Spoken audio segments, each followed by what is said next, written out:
peaceful world. Here is another update from Ukraine, retrospective for every citizen. A young mom and her precious boy baby, who is currently sick, unfortunately. This time there are no doubts. She is not teething, well, she is teething. But in addition to that, she has certainly got a cold, some virus. She's running nose, she's coughing, and her eyes are all red and swollen, and she looks miserable. And this is very sad, really. Nothing too serious. We had our pediatrician's appointment just now, an hour ago, and we should just, observe her. She should be happy because I'm supposed to feed her as much as possible to make sure she's properly hydrated. I should not interfere with her sleep too much. So, in a way, this is a positive development for Mia. And yeah, other than that, I wanted to start answering your questions, and the main one is regarding provisions, supplies in Ukraine, how everything works, what do you guys need to send me, and the most common suggestion that I get that is very, very sweet is, what do you need for the baby? Do you have diapers, and I don't know, clothes, and so on? And the answer is yes. I have access and the possibility to buy all of those things. I have a very wide choice of options. So currently the situation is absolutely fine. It was challenging at the beginning of the war, so I can tell you a few words about that. That is more interesting, I guess. So when the war just started, there was a huge problem with all kinds of supplies in my region, because of course all the transportation routes had to be reconsidered, reinvented, re-established, and most businesses, any businesses, I don't know, with food, with medicines, anything, but most businesses had their warehouses near Bucha, Irpin, Stomel, and these are exactly the areas which were occupied by Russians, and this is where there were active battles and hostages, and many Ukrainians were killed and raped. God knows what was happening there. So the access, in addition to all of this sorrow and tragedy and people suffering physically and dying, there was a problem with provisions because businesses could not, get the stuff they had in stock, the stuff they had stored, and all the shelves in all the shops became empty immediately.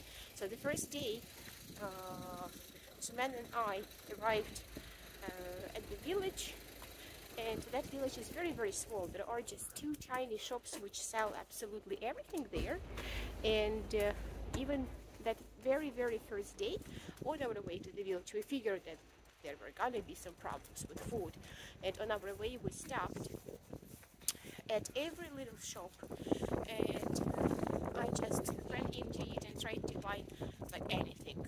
And in one shop I got like the last 2 packs of spaghetti. In another one I got 1 last kilo of sausages. In another one I got like the last bread. But this was all very random, and this was really like a survival situation.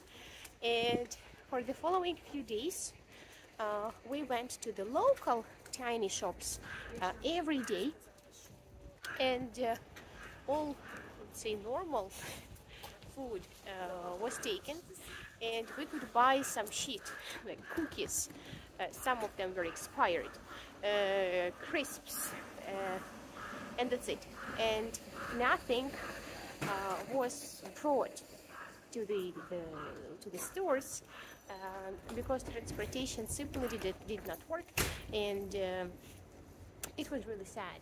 I remember that every day we went there, we got a pack or 2 packs of toilet paper, because we did not know what was going to happen next, and toilet paper is an important aspect of comfort. So we got it, and like on day 4, I think, the seller told us, guys, I cannot sell it to you anymore. And that was funny. And once we asked her, oh yeah, there was another huge problem with petrol. There was no petrol. I remember that. Like gas stations, gas storages were bombarded, they were attacked. And there was no gas in the region whatsoever. And when we asked the seller, because that's who we asked with, whether there was going to be some petrol in the region in the near future, no. And Mary marked that, haha, like never. She's like, never.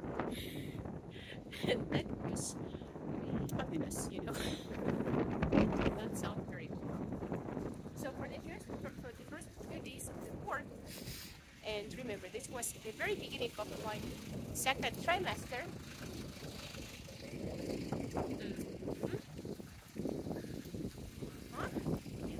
From here, the very beginning of my second trimester, I was eating complete shit, like crisps and cookies, and we did not have much of those. We got the last bags from the shop, but we calculated that like we should eat not more than 4 cookies a day, plus like a couple of slices of fried bread, plus like 1 sausage per person per day. So something like that. Those were very, very minimum estimations. And I remember like the 4th day, I think, and I was starving. I was so starving. And I told man, my husband, like, honey, like, isn't it time to have dinner? And dinner was the time when we had the big meal, which was like 1 sausage and a couple of pieces of bread. And before that, we ate like a couple of cookies. And he was like, dinner? Now? No, it's too early. What are we going to do later? We're going to get hungry. No, we have to wait. I was like, but I'm really hungry. And so we ate. And that was scary. I think that was the closest we got to this kind of a starvation experience. We never had days without food, but we had days with very little shitty food. Not many days like that, maybe a week, I think, about a week, maybe a bit more. And then things got better because we got a lot of meat in our area, a lot of meat. So apparently there were some meat factories. They had nothing to do with that meat. I don't know, they had too much of it. They could not distribute it throughout many different regions at the time because of the logistics issues. And so meat became available, all kinds of, in our area, actually not all kinds, they have mostly pork. So we ended up having barbecue every day.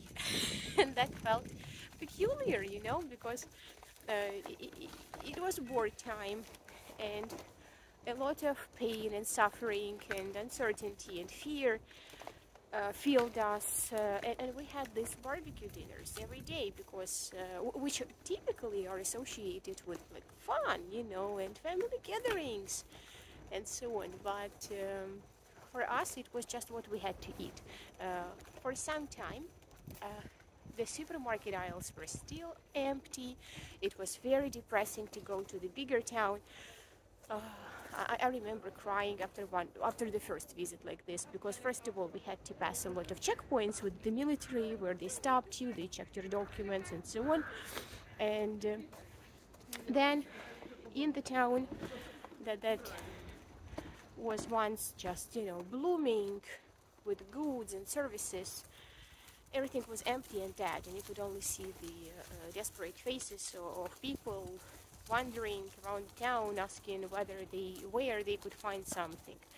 And there were huge issues with medicines and diapers, I don't know, with absolutely everything. That was really depressing.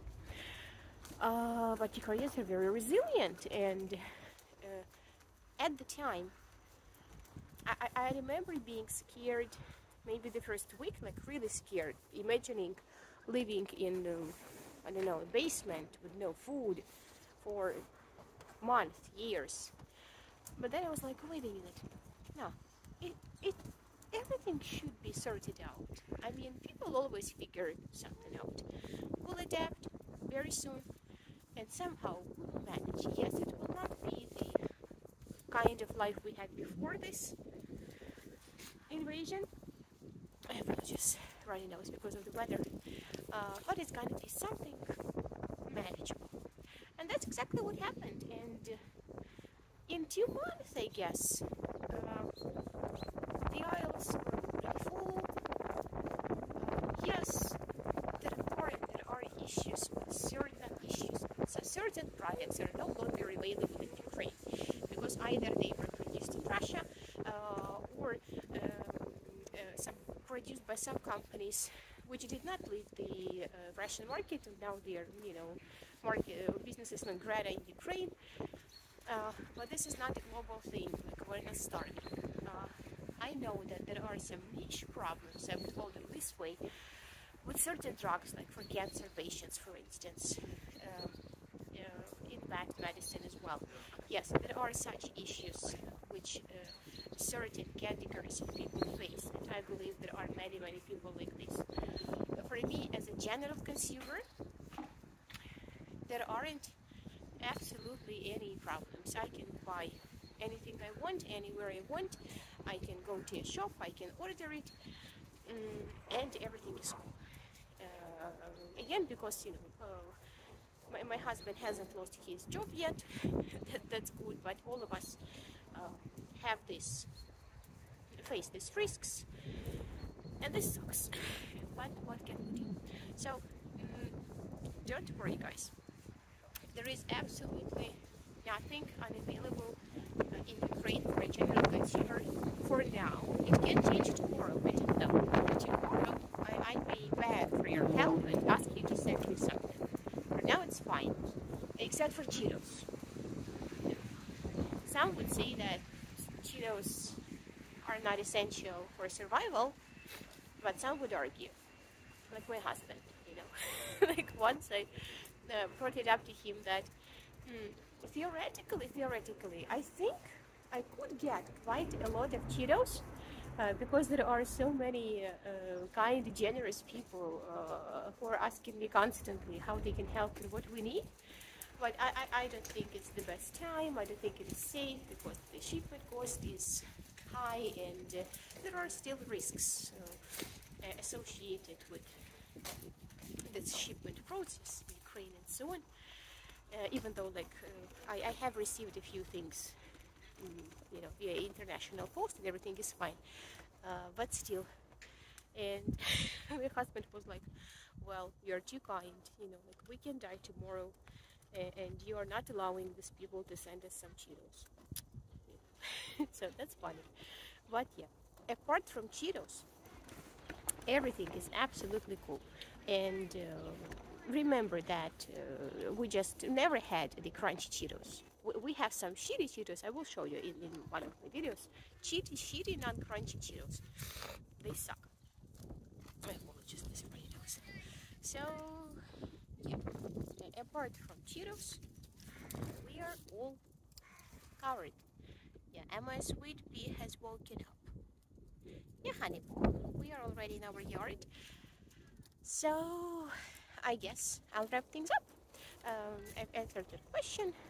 You can keep your fingers crossed for Mia's recovery. I hope none of us will get sick, because last weekend when I was sick, when I had a cold, a sore throat and a runny nose, plus my education, 3 days of lectures online with the baby, it was a disaster. It was so hard, but it was like this, glimpse of my future possibilities and the choices I may make. I do not want to drink any alcohol having a baby, I think, because it's best to be, absolutely healthy. Otherwise, it's very, very hard. Maybe it was hard because, I was ready to think hard, studying, plus Mia, plus cold, plus that nasty, really nasty cold, and those sleepless nights of pain. It was so bad, guys. So I'm glad that now I'm... What is happening? How did that happen? Okay, wrapping things up. I don't know what happened.